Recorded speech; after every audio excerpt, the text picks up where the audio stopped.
Assalamualaikum warahmatullahi wabarakatuh. Halo semuanya, perkenalkan nih, nama saya Pezi Sonia dengan NPM A1J021018.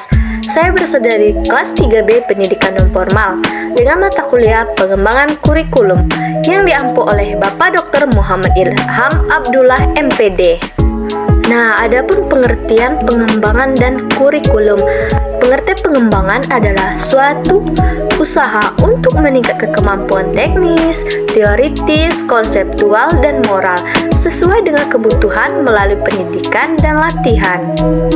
Kemudian, kurikulum adalah program atau pedoman terencana yang menjadi acuan kegiatan pendidikan dalam rangka meningkatkan kompetensi untuk mencapai tujuan pendidikan. Adapun fungsi kurikulum, yaitu yang pertama sebagai pedoman, yang kedua terencana, yang ketiga sebagai acuan pelaksanaan kegiatan pendidikan, yang keempat kompetensi atau kemampuan, yang terakhir atau yang kelima yaitu mengerti tujuan pendidikan.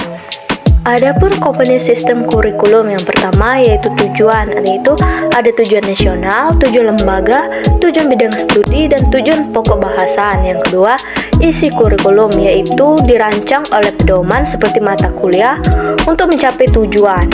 Yang ketiga, ada strategi pendamping yaitu sejumlah usaha yang dilakukan untuk mencapai tujuan. Yang terakhir yaitu keempat ada evaluasi. Evaluasi itu menentukan ketercapaiannya tujuan, kesesuaian materi, dan kecepatan menggunakan strategi dan metode. Adapun landasan kurikulum yang pertama yaitu ada filosofis, yang kedua ada sosiologis, yang ketiga ada psikologis, yang terakhir ada ilmu pengetahuan dan teknologi.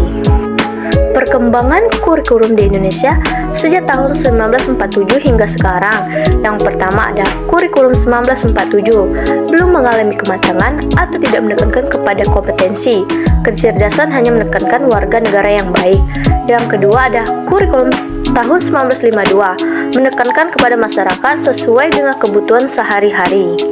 Yang ketiga ada kurikulum 1964, terdapat 5 aspek pancawardhana.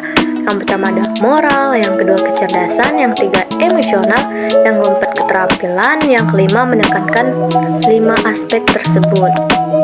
Yang keempat ada kurikulum 1968, belum diketahui. Yang kelima ada kurikulum 1975, menekankan rencana pembelajaran agar guru serap memberikan pembelajaran di kelas. Yang keenam, kurikulum 1984, menjadikan siswa sebagai subjek aktif, belajar lebih efektif dalam pembelajaran, atau CBSA. Student Active Learning, cara belajar siswa aktif mengelompokkan, mendiskusikan, dan melaporkan.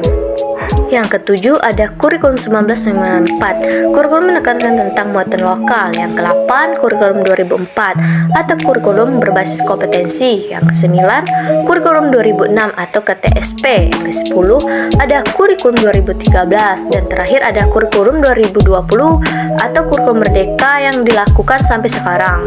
Adapun model kurikulum yang pertama ada aspek pelaksanaannya. Yang pertama ada kurikulum ideal. Kurikulum ideal adalah kurikulum yang berisi sesuatu yang ideal, sesuatu yang dicita-citakan sebagaimana yang tertuang di dalam dokumen kurikulum. Yang kedua, kurikulum aktual. Kurikulum itu adalah kurikulum yang dilaksanakan dalam proses pengajaran dan pembelajaran. Yang ketiga ada kurikulum tersembunyi. Kurikulum tersembunyi yaitu segala sesuatu yang terjadi pada saat pelaksanaan kurikulum ideal menjadi kurikulum faktual. Yang kedua ada berdasarkan aspek struktur dan materi. Yang pertama ada kurikulum terpisah-pisah. Kurikulum yang mata pelajarannya dirancang untuk diberikan secara terpisah-pisah. Misalnya, mata pelajaran sejarah diberikan terpisah dengan mata pelajaran geografi dan seterusnya. Yang kedua yaitu kurikulum terpadu. Kurikulum yang bahan ajarannya diberikan secara terpadu. Misalnya, ilmu pengetahuan sosial merupakan fusi dari beberapa mata pelajaran sejarah, geografi, ekonomi, sosiologi, dan sebagainya. Yang terakhir ada kurikulum terkorelasi, yaitu kurikulum yang dalam ajarannya dirancang dan disajikan secara terkorelasi dengan bahan ajaran yang lain. Yang tiga, berdasarkan aspek pengembangan dan penggunaannya.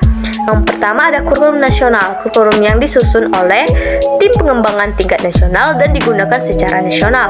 Yang kedua ada kurikulum daerah. Kurikulum daerah adalah kurikulum yang memuat keragaman potensi daerah berupa lingkungan alam, lingkungan sosial, dan lingkungan budaya, serta kebutuhan daerah untuk dikembangkan. Yang terakhir ada kurikulum sekolah, yaitu kurikulum yang disusun oleh satuan pendidikan sekolah. Kurikulum tingkat satuan pendidikan atau KTSP merupakan kurikulum sekolah. Adapun materi pelajaran untuk program paket A, B, dan C. Paket A yaitu pertama ada mata pelajaran Bahasa Indonesia, IPA, IPS, Matematika, dan PPKN. Sedangkan paket B ada Bahasa Indonesia, Bahasa Inggris, IPA, IPS, Matematika, Olahraga, PPKN, dan Seni Budaya. Sedangkan paket C ada Bahasa Indonesia, Bahasa Inggris, Peminatan IPA, Peminatan IPS, Matematika, Olahraga, PPKN, Prakarya dan Kewirausahaan, Sejarah Indonesia, dan Seni Budaya. Itulah penjelasan dari saya. Lebih dan kurang saya mohon maaf. Kepada Allah saya mohon ampun. Saya akhiri dengan wassalamualaikum warahmatullahi wabarakatuh.